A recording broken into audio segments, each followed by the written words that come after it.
Shalom. Selamat pagi Bapak Ibu jemaat yang kekasih dalam Tuhan Yesus. Kita bersyukur atas anugerah Allah yang menyertai kita sampai dengan hari ini. Karena itu kalau kita ada sampai pagi ini semua karena anugerahnya. Kita akan segera memulaikan ibadah kita pada pagi hari ini. Mari saja kita sekalian sejenak kita masing-masing berdoa kepada Tuhan. Biarlah kita diberkati baik secara perorangan pun juga secara bersama-sama melalui kehadiran kita hari ini. Mazmur nomor 150 ayat 1 sampai dengan ayat yang ke-6 berkata, Haleluya, pujilah Allah dalam tempat kudusnya, pujilah Dia dalam cakrawalanya yang kuat, pujilah Dia karena segala keperkasaannya, pujilah Dia sesuai dengan kebesaran yang hebat, pujilah Dia dengan kehidupan sang kekala, pujilah Dia dengan gambus dan kecapi, pujilah Dia dengan rebana dan tari-tarian, pujilah Dia dengan permainan kecapi dan seruling, pujilah Dia dengan ceracap yang berdenting, pujilah Dia dengan ceracap yang berentang.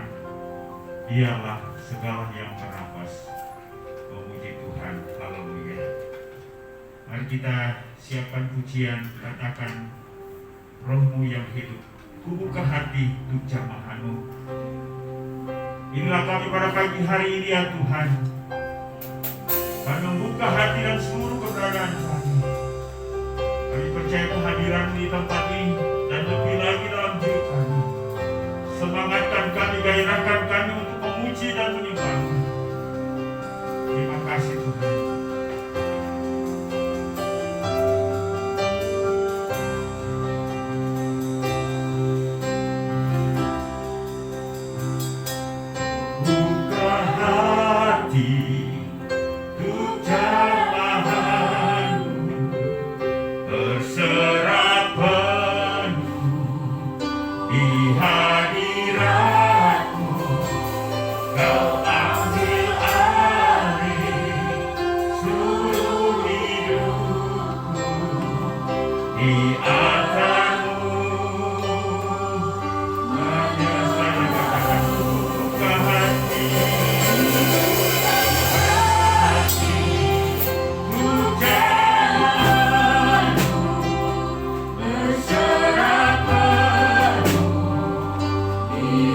Hadirat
berserah sungguh kepadamu Tuhan. Siapapun kami yang hadir pada pagi hari ini, kami tidak berdaya. Karena itu, mari penuhilah kami dengan pribadi-Mu, dengan kasih-Mu, dengan firman-Mu, dengan kuasa-Mu.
Bersyukur dan berterima kasih atas pemeliharaan-Mu sampai dengan hari ini. Kami akan beribadah bersama-sama.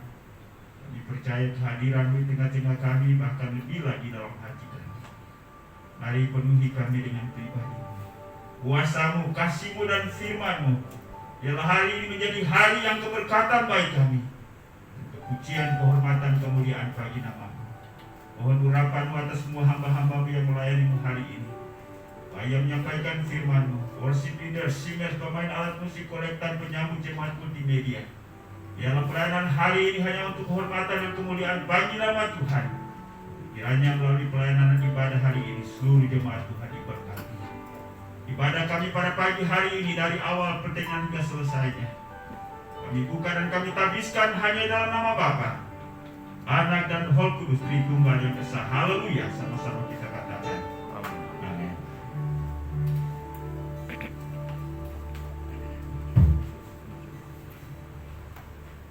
Shalom. Shalom. Apa kabar? Luar biasa kabarnya, tapi semangatnya belum luar biasa. Apa kabar? Luar biasa. Baik. Kita akan lanjutkan ibadah kita pada pagi hari ini. Kita sama-sama akan menyapa Tuhan.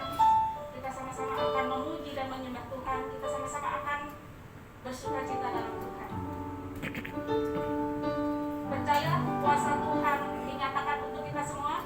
Amin. Haleluya. Kita nyanyikan Ku Diberi Kuasa.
kita untuk masuk ke dalam hadirat-Nya. Tak ada pengorbanan yang lebih besar daripada pengorbanan-Mu ya Tuhan. Tak ada cinta di dunia ini yang lebih besar daripada cinta-Mu ya Bapa. Terima kasih ya Bapa untuk pengorbanan-Mu pada kami semua ya Bapa. Haleluya, terima kasih. Terlalu besar telah kulihat kasih.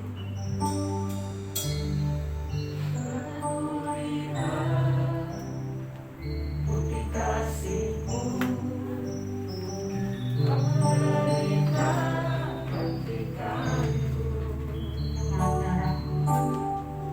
dengan darah-Mu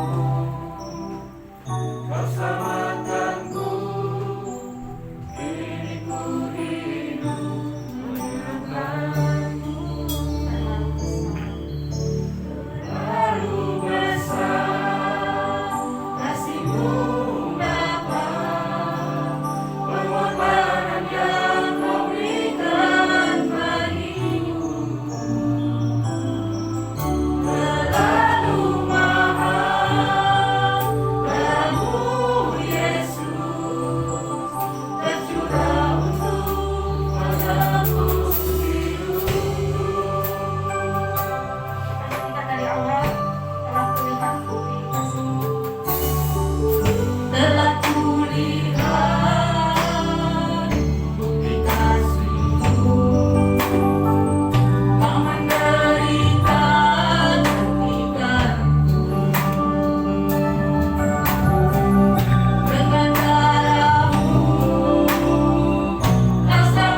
juga pernyataan lagu ini tidak hanya sekedar lip service atau hanya di mulut kami, tapi kiranya ini merupakan kesadaran kami bahwa pengorbananmu sungguh luar biasa bagi kami, tidak dapat dibandingkan dengan apapun.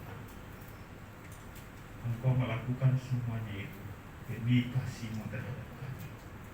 Karena itu mampukan kami juga untuk meresponinya, bahwa kami mengikut Tuhan walaupun sulit, kami tetap setia kepada-Mu. Karena itu Tuhan, tolong kami dalam melalui pujian hari ini kembali kami diingatkan dan diteguhkan bahwa kasih-Mu sungguh luar biasa, terlalu besar bagi kami. Terima kasih, kami sudah memuji-muji-Mu, menyembah-Mu sebagai bentuk sikap hati kami kepada-Mu, bahwa kami menempatkan Engkau setinggi-tingginya dalam hidup kami. Kami juga menempatkan Engkau sebagai pusat daripada kehidupan kami. Kami juga menempatkan sebagai dasar dari kehidupan kami dan segala tindakan kami. Dan kini tiba saatnya kami akan belajar firman. Mohon biarlah Tuhan Engkau bukakan hati, pikiran kami, pengertian kami, sehingga melalui firman-Mu hari ini kebenaran-Mu dapat masuk dengan baik, memenuhi hati pikiran kami, dan akan membentuk paradigma atau pengertian serta memengaruhi sikap hidup kami keseluruhannya. Ya Tuhan, mari berkati firman-Mu, berkati hamba-Mu yang akan menyampaikan, pakai berarti seluruh keberadaannya. Mungkin kata-kata kalimat terbatas, tapi Roh-Mu tidak terbatas. Karena itu bekerjalah.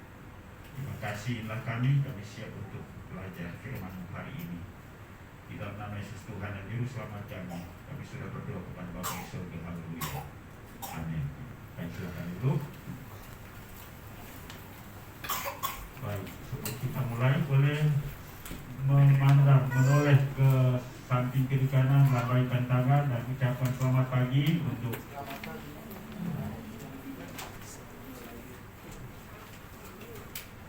biasanya ada WL yang bilang berikan senyum. Di mana mau lihat senyum, pakai masker semua kan? Ya, lambaikan tangan. Baik, Bapak Ibu dan Saudara, kita bersyukur bahwa hari ini kita sudah berada pada hari Minggu terakhir di bulan April ini, dan kita bersyukur bahwa kita masih hidup, ya. Amin.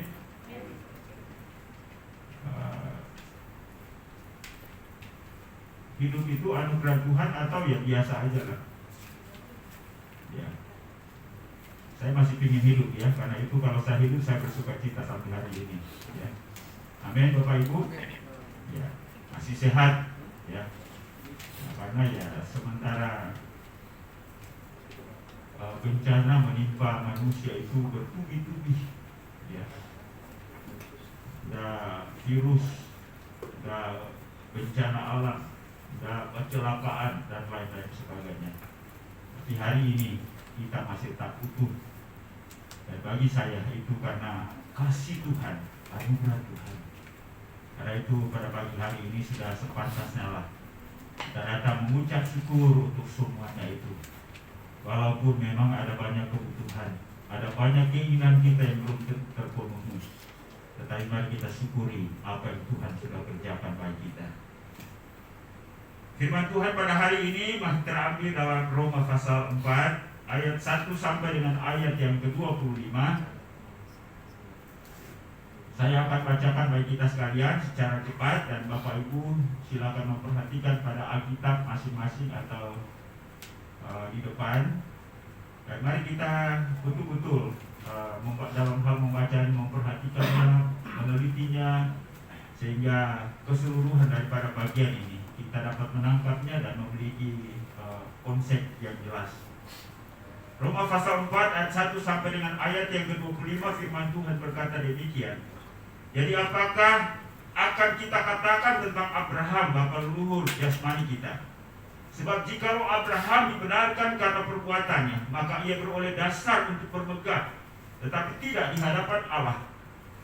Sebab apakah dikatakan nas kitab suci, lalu percayalah Abraham kepada Tuhan dan Tuhan memperhitungkan hal itu kepadanya sebagai kebenaran. Kalau ada orang yang bekerja, upahnya tidak diperhitungkan sebagai hadiah, tetapi sebagai haknya. Tetapi kalau ada orang yang tidak bekerja, namun percaya kepada Dia yang membenarkan orang durhaka, imannya diperhitungkan menjadi kebenaran. Seperti juga Daud menyebut berbahagia orang yang dibenarkan Allah bukan berdasarkan perbuatannya.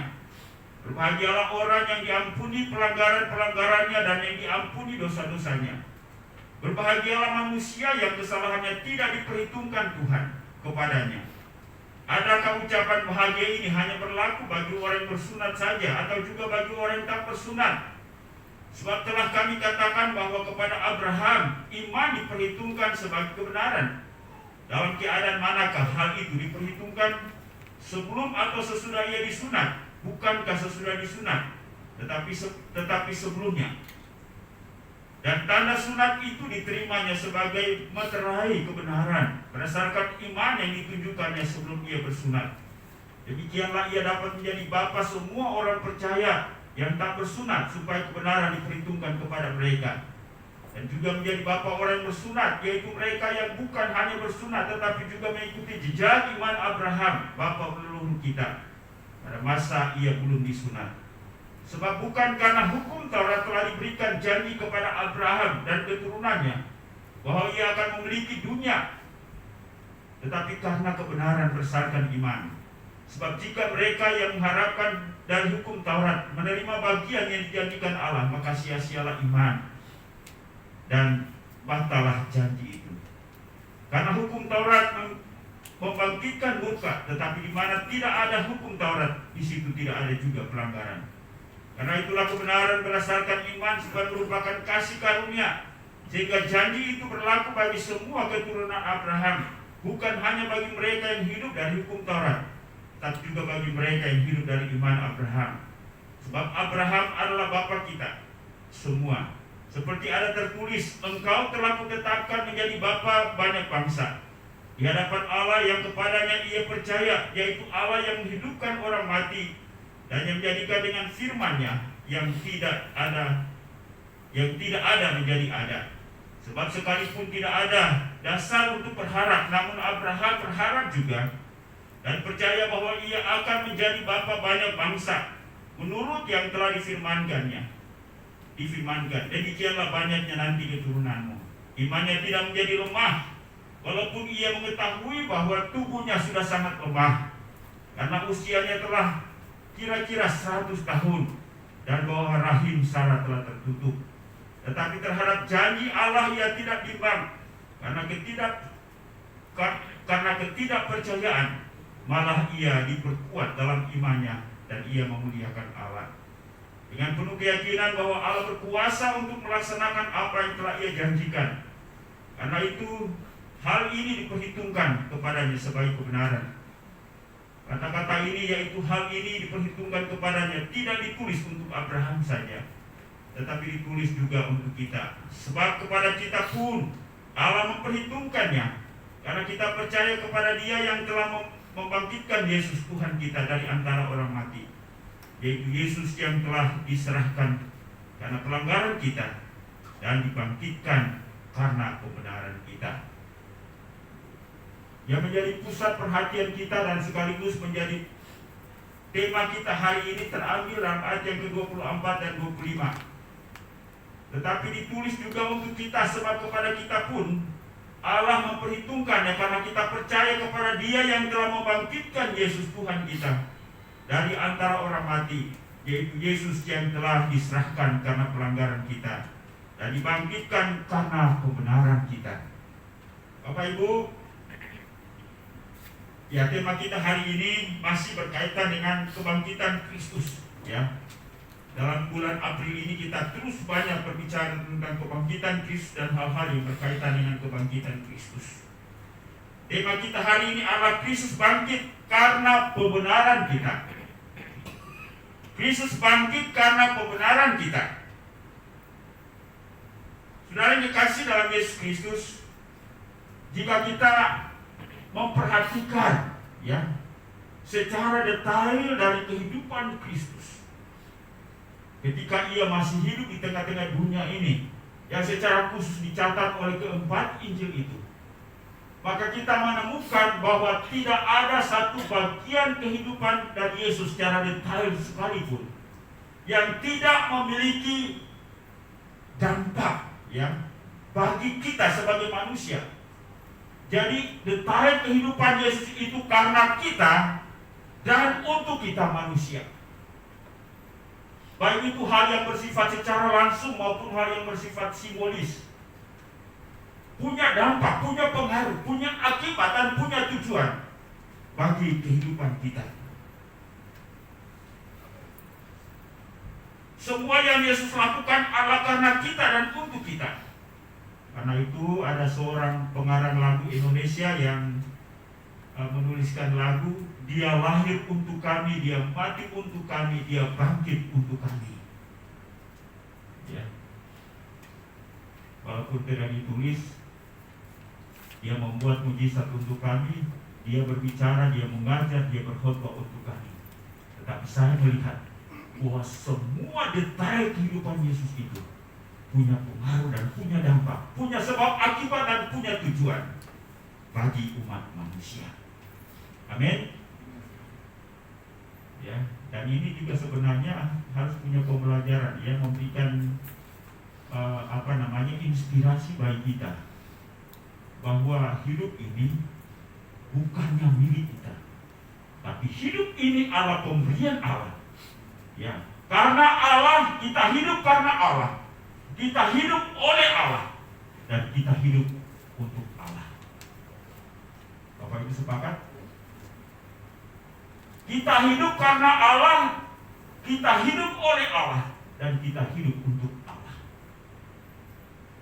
Yesus hidup, Yesus datang ke dalam dunia ini karena kita, tetapi bukan oleh kita, tetapi untuk kita. Amin.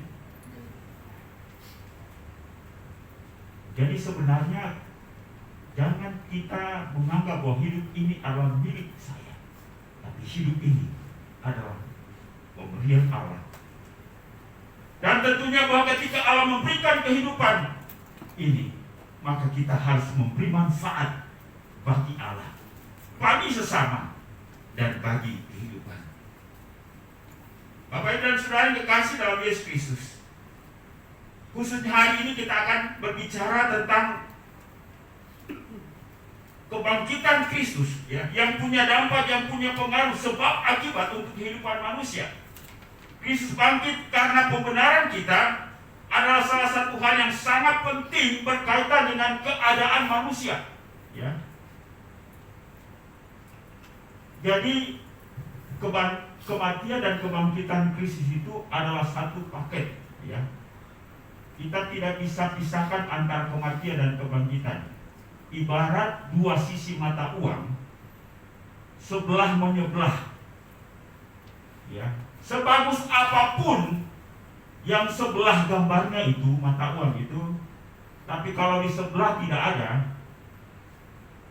berlaku tidak ada. Ya. Demikian pun juga kebenaran daripada kematian dan kebangkitan Kristus. Kalau Kristus mati, ya, orientasi pemahaman kita bahwa Yesus mati karena dosa kita, menebus kita dari dosa. Tetapi kalau Kristus tidak bangkit, fatal tidak? Halo Bapak Ibu, ya saya berharap kita diam-diam, tapi kita ya imam, ya. Kristus mati tetapi tidak bangkit, fatal tidak? Fatal. Ya. Iman Kristen, ajaran Kristen, Alkitab ini akan sama dengan buku-buku lainnya yang hanya berteori semata. Tapi puji Tuhan, bahwa Kristus mati, tapi Kristus bangkit. Nah, keadaan yang seperti apa, ya, yang olehnya, yang karenanya Kristus bangkit, yaitu keadaan manusia yang berdosa atau keadaan manusia yang bersalah, ya, keadaan manusia yang tidak benar. Bapak Ibu dan Saudara, ya saya mencoba untuk mencatat beberapa kata yang merupakan arti dari kata salah atau tidak benar. Yaitu yang pertama yaitu cacat. Ya. Misalnya ketika seorang anak lahir,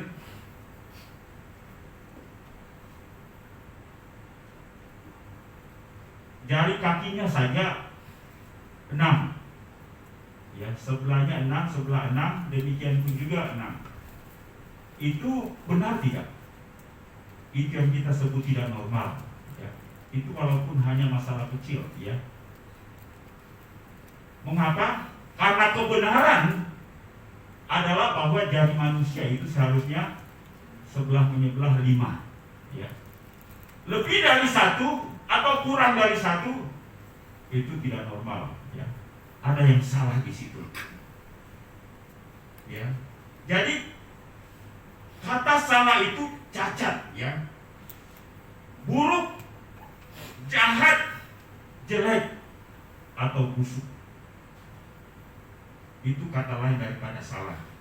Nah, arti dari semua kata-kata ini tidak hanya berkaitan dengan persoalan tindakan atau perbuatan salah atau benar, ya.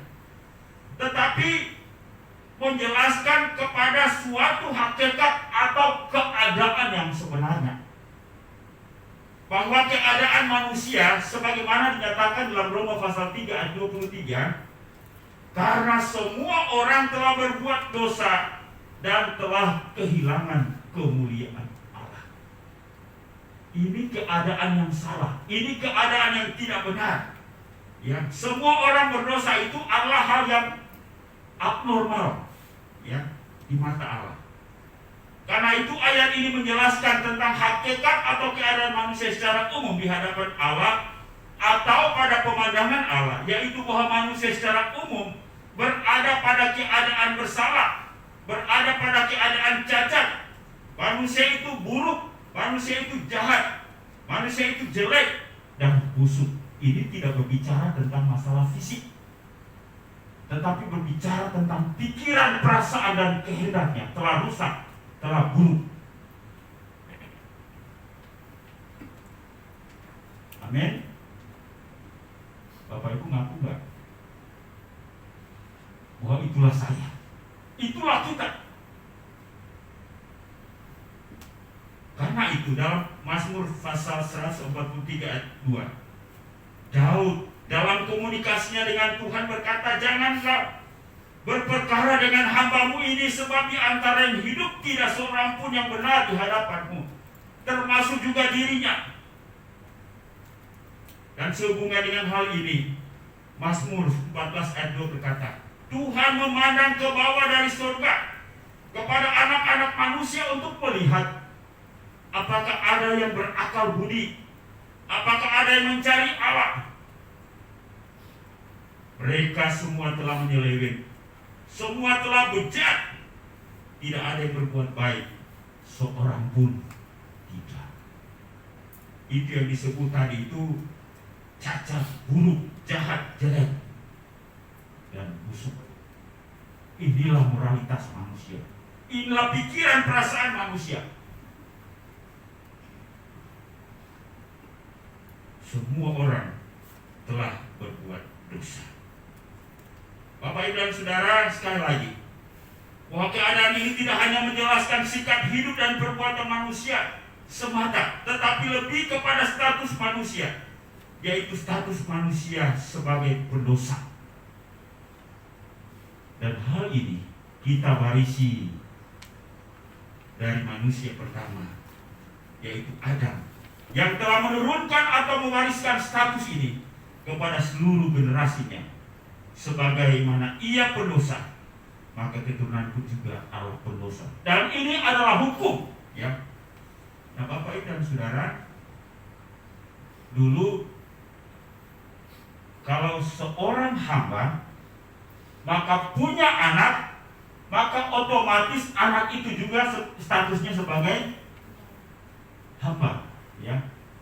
Dulu seorang bapak, seorang ibu, kalau dia adalah budak, maka otomatis anaknya juga budak, kecuali melalui sebuah penebusan, jika ada anggota keluarga budak atau hamba itu membayar dengan sejumlah uang sesuai dengan ketentuan dan harga kepada tuan yang memiliki budak itu, maka bebaslah dia dan juga bebaslah anak-anaknya serta keturunan berikutnya. Satu stigma di Indonesia yang paling mengerikan itu kalau keluarga itu atau orang tua daripada keluarga itu dulu mantan PKI. Itu anak-anaknya, cucu-cucunya mendapat stigma sebagai turunan PKI. Bahaya tidak? Ya, mantan keluarga PKI, anak-anak cucu. Nah itu kan kalau itu ditelusuri sejarahnya itu kan bebas apa namanya PKI ya. Kalau dia masih turunan PKI, dia tidak akan mendapat tempat sebagai pegawai negeri atau pejabat pemerintah. Waktu saya pelayanan di Koli-Koli, ada beberapa anggota kita mantan P30S itu. Jadi anaknya itu selesai sekolah dia melamar di kantor pemerintah, dia ditolak. Anak itu putus asa, dia stres, lalu kemudian dia tiap malam itu pergi minum mabuk. Setelah mabuk dia pulang, dia lempari rumahnya. Kalau dia teriak-teriak dari rumah, Bapak PKI, Bapak PKI. Ya. Jadi mereka sudah tercap di negara ini sebagai keluarga PKI. Kecuali ada hukum yang pada akhirnya menghapus apa namanya, artinya ada pemulihan, ada pemutihan, ada pembenaran bahwa setiap keluarga ya mantan PKI itu hak mereka sama. Jadi istilah PKI non PKI itu tidak berlaku lagi, maka mereka akan lega. Mungkin itulah gambaran daripada keadaan manusia yang berdosa. Ya, kalau kita apa namanya sebagai keluarga PKI saja ngeri nggak? Itu kita menyandang sebuah status yang berat. Gimana Pak Bo? Berat nggak? Ya, gimana Bo? Ini dulu opanya terlibat ya. Nah, kecuali pada akhirnya nanti pemerintah mengeluarkan sebuah undang-undang bahwa tidak ada lagi istilah itu, ya, itu yang namanya rekonsiliasi, penghapusan stigma, penghapusan hukuman, dan tidak ada lagi yang seperti itu. Ya mungkin ada sebuah terobosan nanti. Gus Dur sebenarnya telah memulai waktu itu ya. Gus Dur telah memulai waktu itu sehingga tidak ada lagi sentimen, tidak ada lagi stigma terhadap kelompok anak-anak bangsa. Ya. Saya tidak tahu sudah ada hukum atau undang-undang seperti itu belum. Tapi mereka yang memikul itu sungguh berat. Ya. Nah inilah sebenarnya. Tapi sadar atau tidak sadar bahwa banyak kita yang ngeri untuk memikul beban ya keluarga PKI itu daripada sebagai berdosa ya. Adam telah mewariskan itu kepada seluruh generasinya sampai dengan hari ini ya. Karena itu Roma 5 ayat 12 berkata, sebab itu sama seperti dosa telah masuk ke dalam dunia oleh satu orang, dan oleh dosa itu juga maut, demikianlah maut itu telah menjalar kepada semua orang, karena semua orang telah berbuat dosa. Bahkan ketika seorang bayi sekalipun ketika dilahirkan, ia dilahirkan dengan status sebagai orang berdosa. Karena itu kita punya konsep pemikiran beda tentang seorang bayi. Ada yang meyakini bahwa bayi itu ketika dia lahir, dia tidak berdosa. Ya, makanya ketika ada selalu pernyataan statement bahwa bayi itu sama seperti kertas. Mungkin sisi lain ada benarnya, tetapi dalam status rohani di hadapan Allah, ya sama seperti tadi. Walaupun bayi itu adalah bayi baru lahir. Tapi kalau opa atau bapaknya PKI, dia juga masuk dalam stigma atau lingkaran itu, status itu, dia mengalami status itu. Sama juga dengan sebagai seorang pendosa, ya. Ia dilahirkan dengan status sebagai berdosa. Karena itu Mazmur 51 ayat 7 menyatakan, sesungguhnya dalam kesalahan aku diperanakan, dalam dosa aku dikandung ibuku. Jadi manusia berdosa itu, jadi manusia dinyatakan berdosa bukan karena dia mencuri, bukan karena dia melakukan kejahatan apapun, tetapi dia mencuri dan melakukan kejahatan apapun karena dia berdosa. Dia sudah memperoleh status itu, ya. Dia mencuri karena memang dia orang berdosa. Dia membunuh karena dia orang berdosa. Dan status itu melekat pada dirinya, pada jiwanya, pada pikirannya. Nah, itulah sebabnya walaupun anak kecil tidak usah diajar untuk marah, dia juga akan marah, ya. Dan punya kecenderungan untuk melakukan tindakan yang jahat dan yang buruk. Kenapa? Karena dia telah mewarisi tabiat itu. Jadi orang berdosa bukan karena berbuat dosa, tapi dia melakukan kejahatan karena memang dia adalah orang berdosa. Sudah buruk, sudah cacat, bejat, kata Mazmur. Nah, dalam keadaan seperti ini tidak ada satu manusia pun yang dapat membebaskan diri dari statusnya sebagai pendosa sehingga menjadi orang benar di hadapan Allah. Ilmu pengetahuan tidak bisa menghapus status saya sebagai pendosa.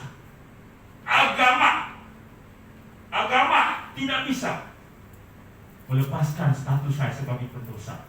Perbuatan baik saya tidak bisa melepaskan saya sebagai pendosa. Karena itu firman Tuhan berkata, kesalehan manusia di hadapan Tuhan ibarat kain kotor. Kita tidak bisa mengupayakan kebenaran dan pembenaran kita di hadapan Allah dengan perbuatan baik kita. Itulah sebabnya perlu intervensi surga, ya, perlu intervensi surga. Karena itu Kristus harus hadir dalam dunia ini. Agama Yahudi memiliki pandangan bahwa untuk menjadi orang benar maka harus hidup melakukan hukum Taurat. Tetapi firman Tuhan berkata, manusia dibenarkan bukan karena ia melakukan hukum Taurat.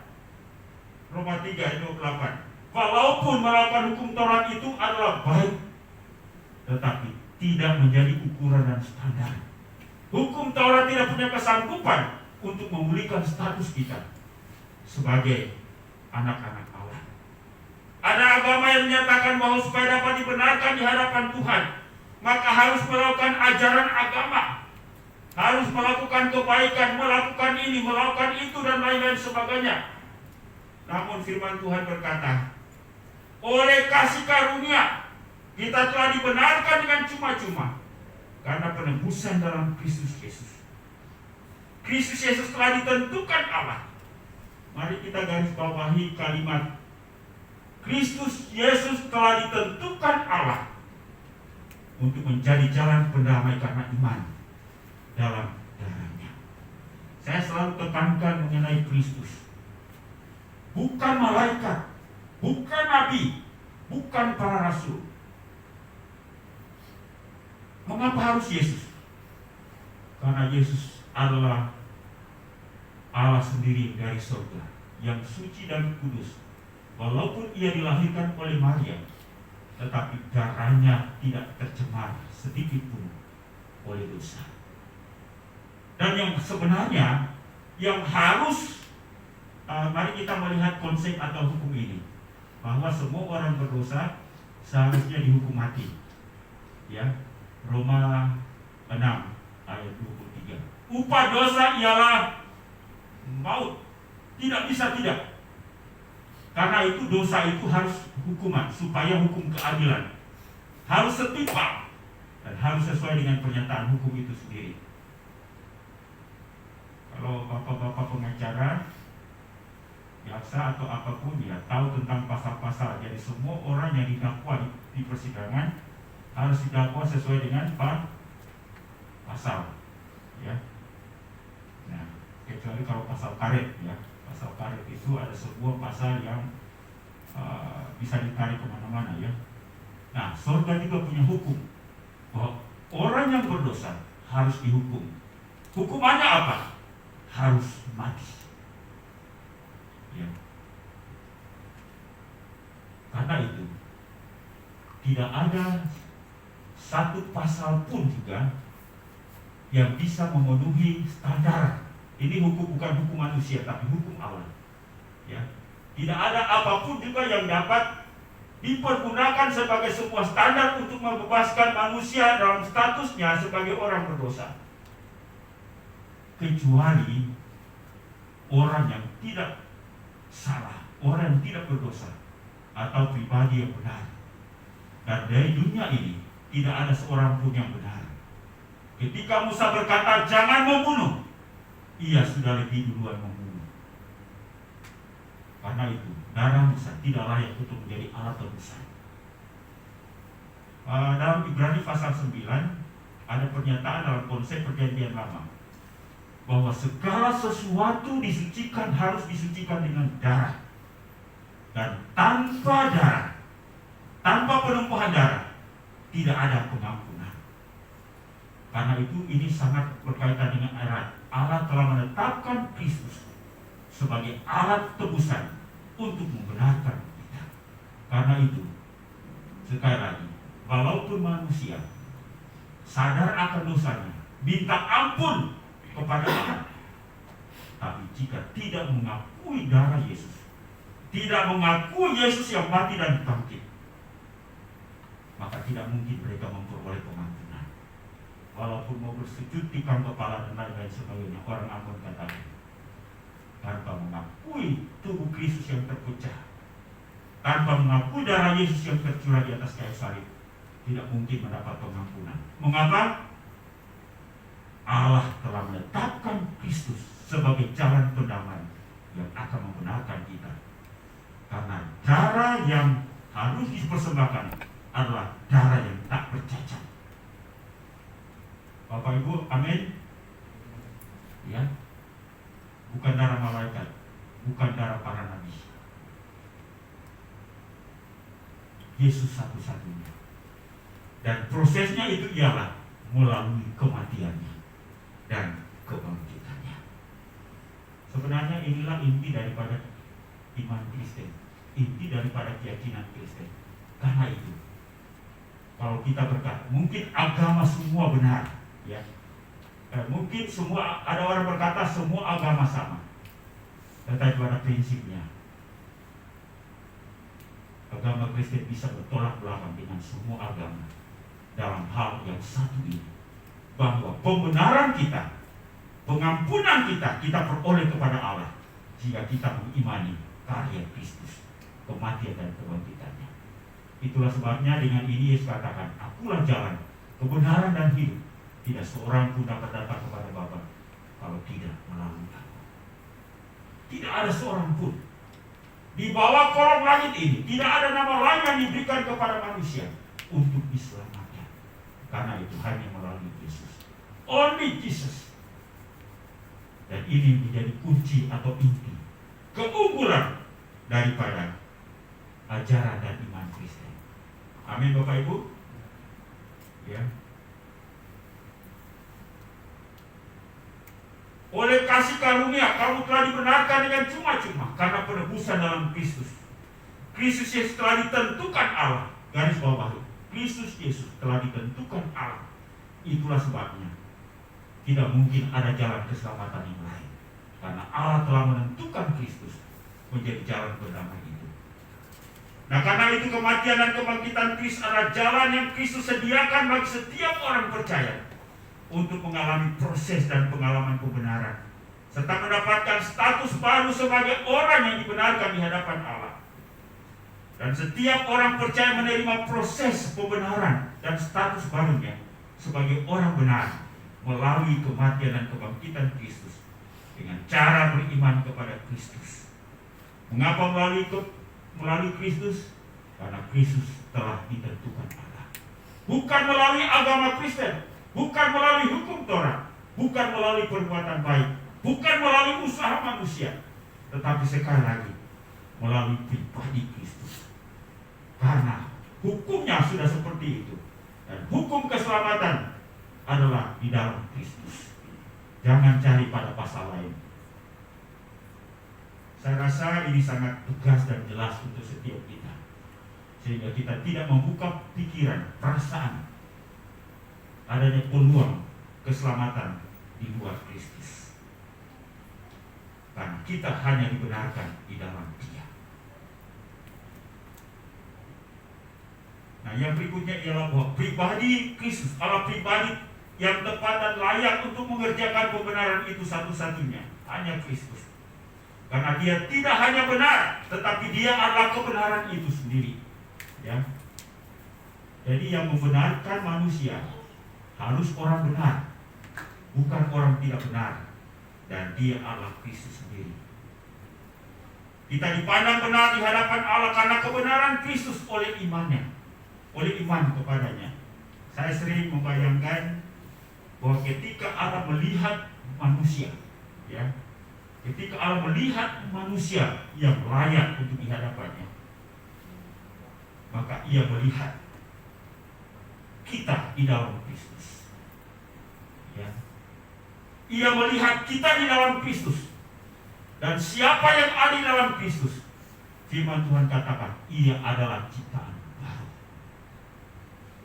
Ia tidak melihat kita melalui agama, ia tidak melihat kita melalui perbuatan baik kita, tapi ia melihat kita di dalam Kristus. Karena hanya Kristus sajalah yang layak. Itulah sebabnya dua pernyataan yang menggelegar ketika Yesus telah keluar dari sungai Yordan, setelah dibaptis, ada suara dari langit yang berkata, inilah anak yang kukasihi, kepadanya lah aku berkenan. Dan yang kedua, di atas sebuah bukit, sebuah gunung, ya, Gunung Tabor, di mana ada penampakan Elia, Musa dan Yesus. Lalu kemudian ada suara dari langit, inilah anak yang kukasihi, kepadanya lah aku berkenan. Tidak ada satu manusia pun di dunia ini yang memiliki kelayakan seperti kelayakan Kristus di hadapan Allah Bapa. Karena itu hanya Dialah satu-satunya yang bisa membenarkan kita. Persoalannya ialah bagaimana supaya kita bisa menerima pembenaran itu melalui kematian dan kebangkitannya. Dalam bacaan tadi dijelaskan tentang iman Abraham, ya. Ini kita berbicara bukan hal-hal yang bersifat fisik, tapi kita berbicara tentang hal-hal yang non fisik. Ya, kita tidak bisa memungkiri bahwa orientasi berpikir kita, pemahaman kita selalu terpengaruh oleh apa yang kita lihat, apa yang kita dengar. Pikiran perasaan kita pun demikian. Ya, ini kita berbicara tentang hal-hal yang bersifat iman, ya. Apalagi ketika kita berbicara tentang Allah. Allah itu roh. Allah tidak bisa dilihat, tidak bisa dipegang, tidak bisa kita ukur dengan hal yang bersifat fisik. Nah, karena itu jalannya untuk memahami ialah iman, ya. Tidak ada satu laboratorium, satu perguruan tinggi pun juga yang punya metode pendekatan terhadap Allah melalui metode ilmu pengetahuan sama seperti pendekatan ilmiah terhadap ilmu-ilmu yang lain. Benar ya Pak Yaman? Adakah sebuah laboratorium di Eropa, di Amerika untuk mencoba membangun relasi dengan Allah itu sama dengan laboratorium yang meneliti katakanlah makhluk angkasa luar? Ya, tidak ada. Jadi jalan satu-satunya itu adalah ada wahyu, ya, pernyataan langsung dari Allah, pernyataan langsung dari surga, baik melalui kalimat, melalui ciptaan, dan lebih lagi melalui pribadi Kristus.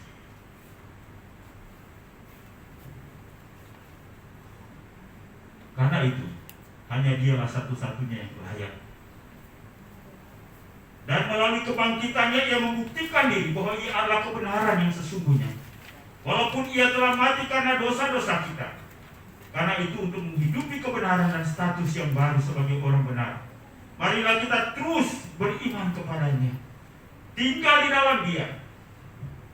Ini memang saya selalu berkata bahwa untuk mengalami proses pembenaran itu iman. Ya, iman itu apa? Ibrani 11 ayat 1 berkata, iman adalah dasar dari segala sesuatu yang kita harapkan dan bukti dari segala sesuatu yang tidak kita lihat. Iman tidak bisa dilihat, tetapi itu bisa nampak dalam pengalaman hidup kita. Nah, bagaimana ciri-ciri orang yang telah dibenarkan? Bagaimana kita tahu bahwa kita telah dibenarkan? Yang pertama memang ukurannya adalah bahwa orang itu kita tahu punya relasi, punya hubungan dengan Tuhan, ya.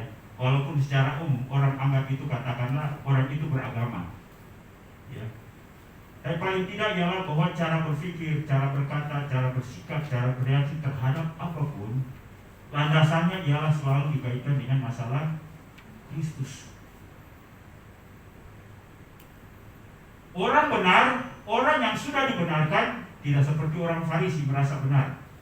Bagi saya ialah bahwa terbalik. Orang yang benar akan merasa dirinya dia bukan orang benar. Dan orang yang tidak benar adalah orang yang merasa dirinya benar. Bapak Ibu sepakat? Orang benar, orang yang sudah dibenarkan dan mengalami pembenaran adalah orang yang merasa bahwa dirinya belum benar. Tetapi orang yang tidak benar merasa dirinya bahwa dia adalah orang yang benar dan paling benar. Bapak Ibu sepakat atau tidak? Karena itu dalam khotbah Yesus dalam Matius 5, berbahagialah orang yang berduka cita. Berduka cita karena apa? Berduka cita bukan karena tidak ada makanan. Berduka cita bukan karena ia digosipi. Berduka cita bukannya karena ia diperlakukan jahat oleh orang lain. Tapi ia berduka cita karena hatinya, pikirannya, perasaan dan kesadarannya belum memenuhi standar Allah. Yang sama seperti ketika dua orang datang berdoa di bait Allah, yang satu ahli Taurat dan yang satu pemungut cukai. Yang satu dia katakan, Tuhan, aku tidak seperti orang lain. Aku berpuasa, aku memberikan perpuluhan, aku beribadah, aku saleh. Tapi yang satu dia datang, dia tidak berani menengadah ke langit. Dan dia berkata, Tuhan, aku orang berdosa, aku tidak layak bagimu. Yang dia sebenarkan nomor 1 atau nomor 2? Halo? Nomor 2. Nah, itulah sebabnya saya katakan tadi bahwa orang yang mengalami pembenaran adalah orang yang merasa dirinya belum benar. Dan dia rindu untuk dibenarkan oleh Tuhan. Dan dia terus taat, setia, mau melakukan firman Tuhan, dan itu kelihatan dalam aktivitas hidupnya. Ia ingin menghasilkan kebenaran, baik di rumah, di pasar, di kantor, dimanapun dia berada. Pendek kata, ia punya kerinduan untuk dibenarkan. Tetapi orang yang merasa diri, orang yang tidak benar adalah orang yang selalu merasa dirinya puas dengan kebenarannya. Dan atas kebenarannya, dia selalu menyalahkan orang lain. Karena itu, mari kita rindu akan kebenaran.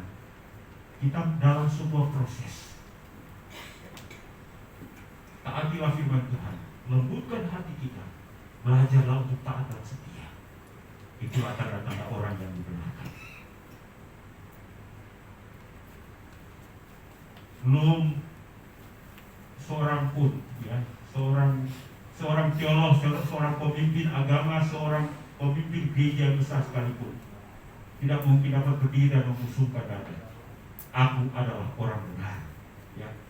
Walaupun Paulus ini ketika dia menulis surat-suratnya itu, ya, kepada orang-orang kudus, kepada orang-orang saleh, tapi itu adalah merupakan sebuah proses yang pada akhirnya kita akan menerima pembenaran secara sempurna oleh darah dan kebangkitan Kristus itu.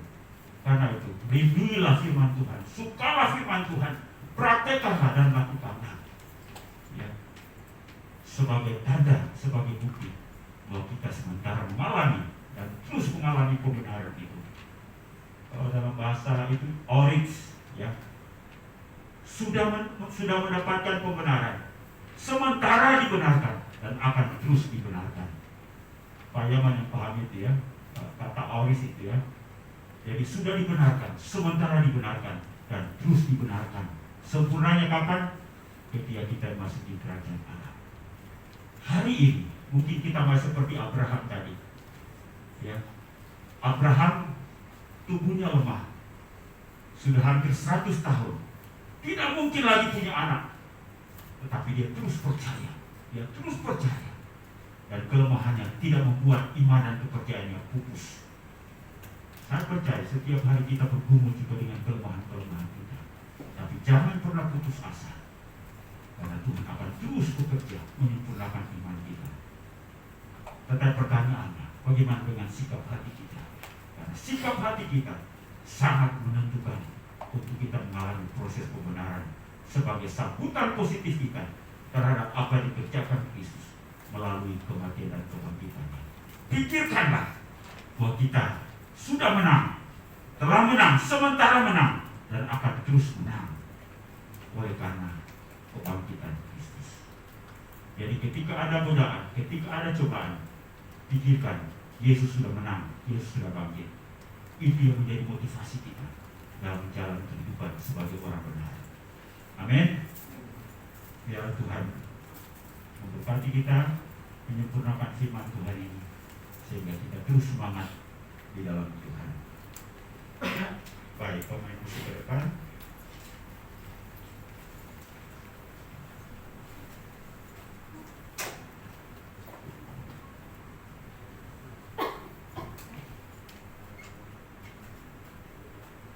Mari saya undang kita semua bangkit berdiri dan katakanlah, telah kulihat bukti kasih-Mu, Kau menderita gantikanku. Kasih-Mu sungguh besar, terlalu besar kasih-Mu.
Bapa kami yang berada dalam kerajaan surga, kembali kami bersyukur Tuhan atas segala anugerah-Mu.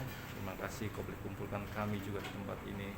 Kami bersama-sama membesarkan nama-Mu. Terima kasih untuk firman-Mu Tuhan yang Kau telah sampaikan oleh hamba-Mu. Biarlah setiap firman yang keluar dari mulut hamba-Mu boleh menjadi rema, boleh menjadi kekuatan dalam kehidupan kami, untuk kami tetap selalu setia di dalam Engkau, untuk kami tetap selalu berserah dan berharap mengandalkan Engkau dalam kehidupan kami, dan kami boleh tetap selalu dilayakkan di hadapan-Mu, untuk kami boleh menjadi alat-alat kemuliaan bagi nama-Mu Tuhan. Terima kasih Bapa, kami serahkan semuanya dalam tangan-Mu.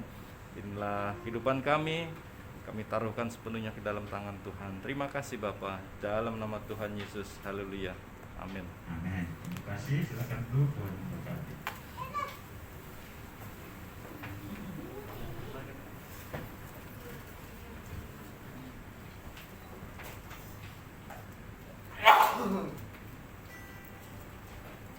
Terima kasih Pak Gembala yang sudah menyampaikan firman pada pagi hari ini. Semua menjadi rema di kehidupan kita semua. Saatnya kita akan memberikan persembahan.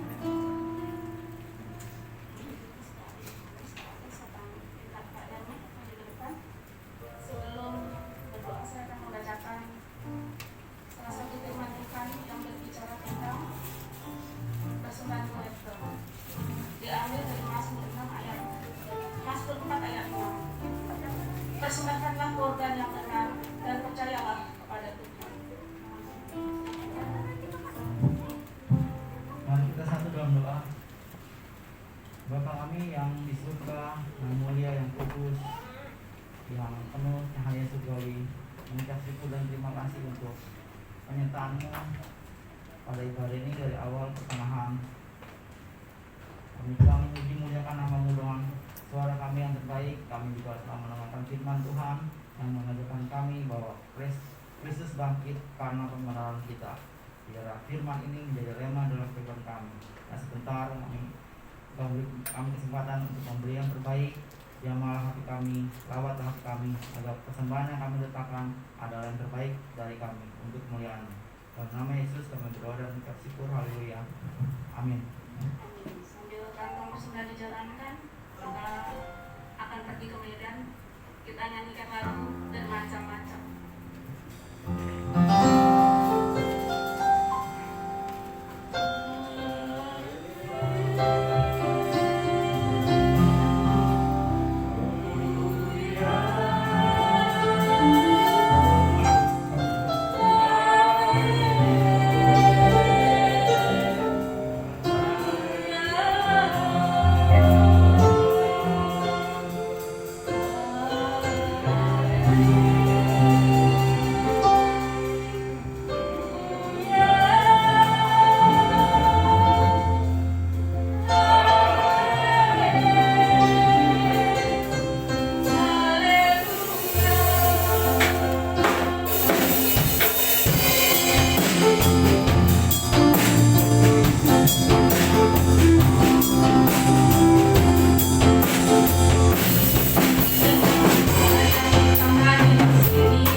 Ya, setelah selesai ibadah ini, bolehkah BPJ sebentar tinggal?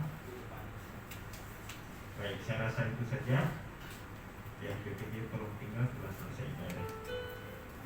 Saya ingin kita semua, kita nyanyi nomor 229 Kemenangan Iman, 229.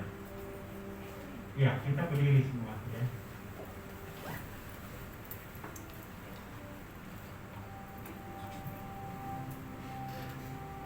Ajaib anugerah Yesus.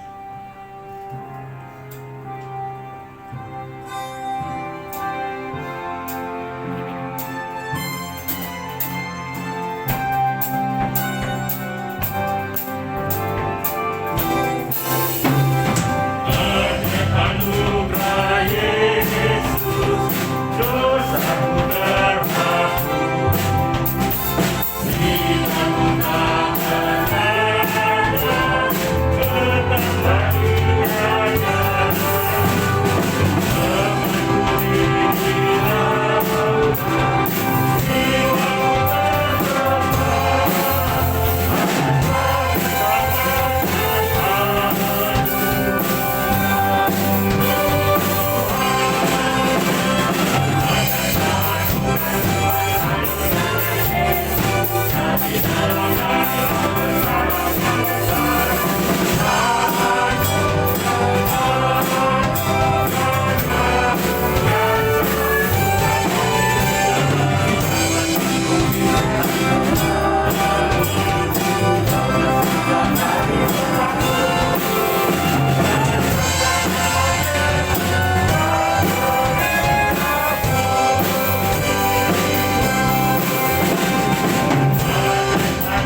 segala pujian, hormat, kemuliaan, keagungan kami persembahkan hanya bagi-Mu ya Tuhan. Kami bersyukur dan berterima kasih untuk berlangsungnya ibadah kami hari ini. Tuhan sudah menyertai sejak permulaan, pertengahan hingga menjelang selesai. Biarlah semua yang kami buat hari ini berkenan di hadapan-Mu dan Engkau menjadikannya sebagai kesukaan-Mu. Terima kasih untuk semua hamba-hamba yang Tuhan sudah pakai dalam pelayanan hari ini, yang memimpin kami dalam puji-pujian dan menyampaikan firman-Mu, sehingga pemain alat musik, kolektan, penyambut jemaat media. Semua ini kami lakukan karena kami menyadari bahwa kami adalah hamba-hamba-Mu. Kami melakukan semua ini sebagai ucapan syukur kami, karena Engkau yang telah lebih dulu melayani kami, akan sampai Engkau menyerahkan nyawa demi keselamatan kami. Karena itu, terimalah pelayanan kami hari ini sebagai persembahan ucapan syukur kami kepada-Mu. Juga puji-pujian kami, penyembahan kami, persembahan kami, biarlah menjadi rupa yang berbau harum yang menjadi kesukaan kami.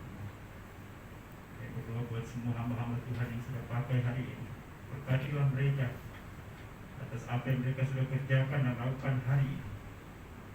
Bagaimana janji-Mu bahwa semua hal yang kami lakukan, pelayanan kami, pekerjaan kami bagi-Mu tidak akan pernah sia-sia. Juga seluruh jemaat yang telah hadir hari ini, berkati atas kerinduan dan kesetiaan mereka.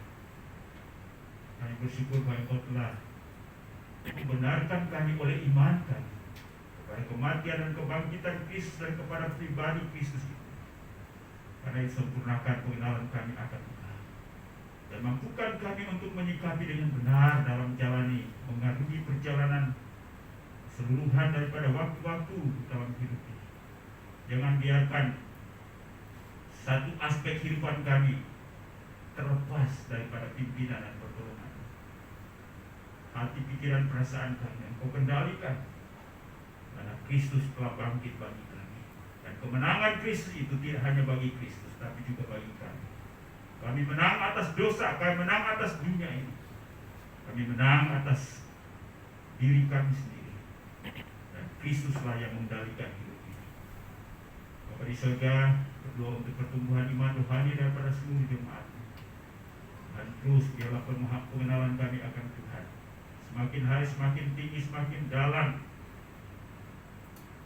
Pengertian kami akan firman-Mu semakin terbuka lebar, dan praktek hidup kami sungguh mencerminkan firman itu.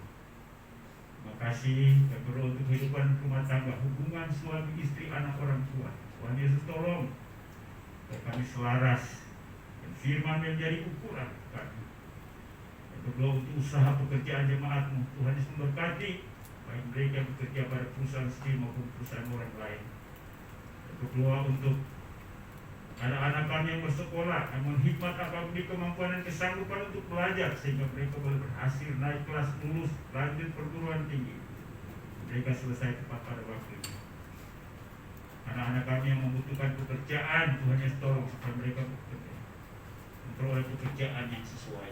Mereka yang sudah memperoleh pekerjaan, kami mengucap syukur dan berterima kasih, dan berkati mereka dengan pekerjaan itu supaya dapat mencukupi kebutuhan hidup mereka dan mereka menata masa depan mereka.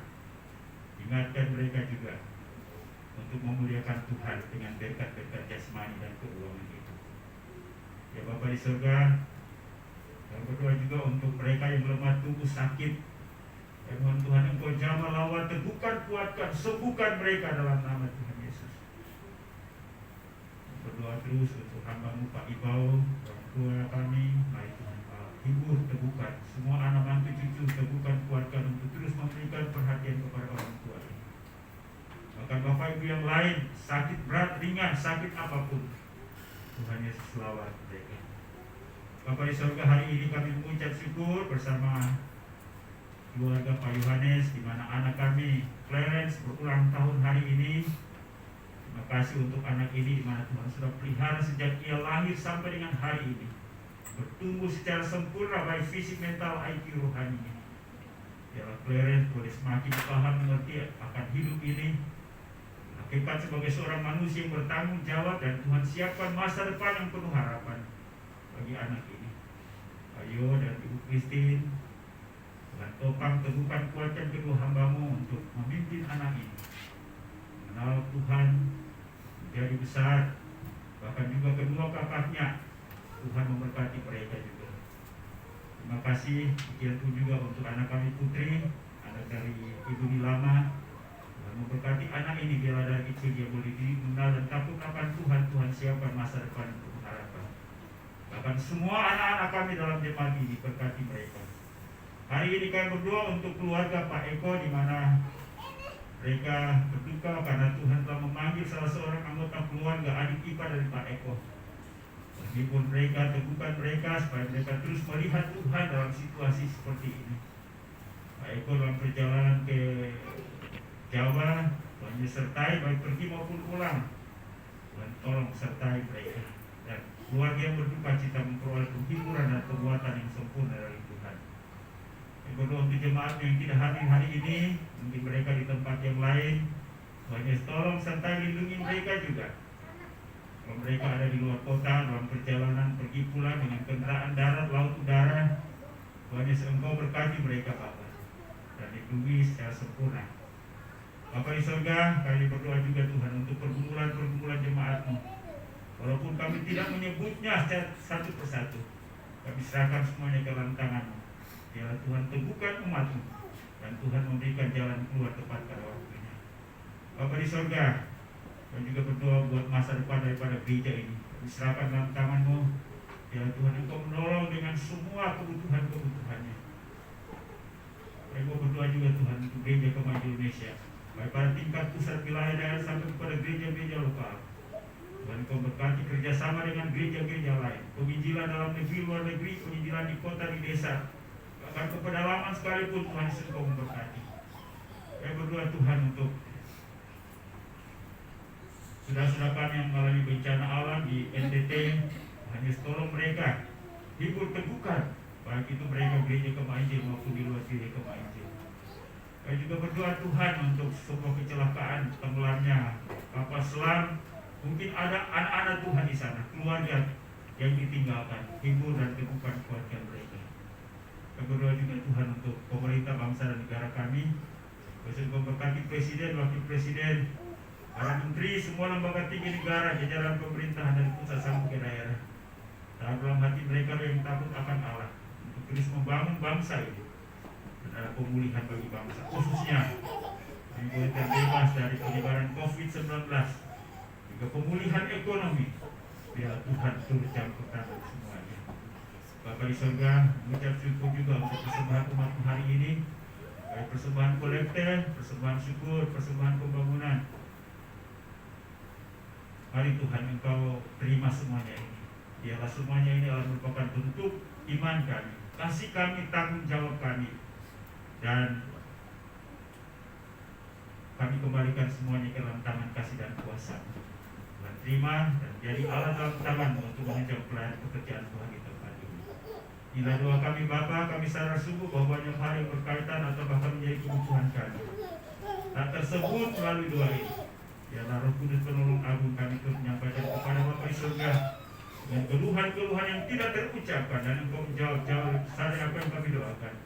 Karena kami buat semuanya ini dalam satu nama yang maha kuasa, yaitu Yesus Tuhan dan Juru Selamat kami. Haleluya. Bapa, terima kasih. Bapa, terima